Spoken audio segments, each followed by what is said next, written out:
За туристите кои ова лето одмараат на ривиерата, не се изгор само високите температури, туку и цените на хотелско-гостителските услуги, кои се превисоки за и така плиткиот джеб на македонските граѓани. Охрид е туристичка стапица, посебно за домашните гости, кои доаѓаат на одмор во нашата туристичка мека. Цените ги вџашија, дури и на печалбарите.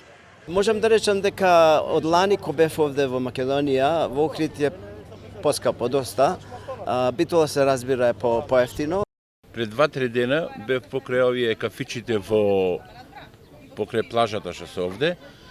Влеговме во еден кафич и изедов јас една вода, обично 330 грама, син ми еден коњак и другото пријателче уште еден коњак, ги плативме 800 денари. Значи 800 денари. Тоа е нешто да не може човек да помисли. Може и за странците е ефтино ова, ама за нашите граѓани од Македонија е многу високо. Многу. И пазарот високи. Но на странците кои, например, за топка сладолед издвојуваат од 100 до 120 денари, не им се топи паричникот, од име пон со пари. Сад смо били на ручку или вечери.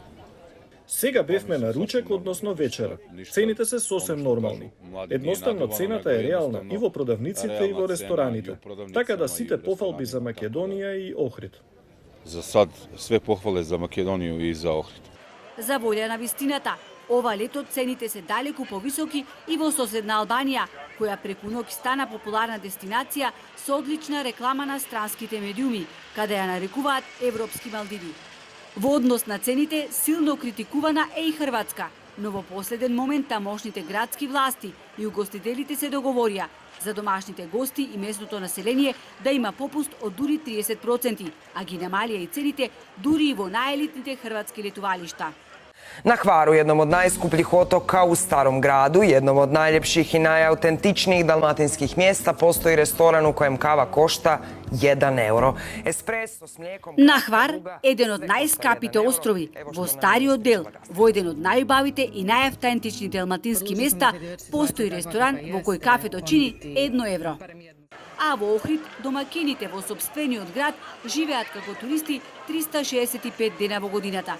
Па така, првото кафе, наместо да го пијат со поглед кон бистрите езерски води, со втренчен поглед внимаваат да не им претече кафето во домашното гезве. Туризмолозите со поделени мислења, дали во Охрид треба цените да се поприземни. Мора да погледнеме што имаме во обкружувањето и која ни е конкуренцијата.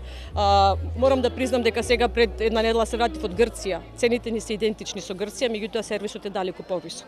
Апсолутно не треба да го продаваме Охрид за ниски цени. Тоа не се слагам, меѓутоа треба се подобри многу понудата. Намалувањето на цените на услугите мора да биде во рамките на еснафот, бидејќи безмалку во сите угостителски објекти цените се исти, што значи дека постои договор помеѓу сопствениците на угостителските објекти, иако законите за конкуренција забрануваат картели. Ценат дел од туристичките експерти и сугерираат да се намалат цените на угостителските услуги за да се подобри имиџот на Охрид како туристичка дестинација, барем за наредното лето.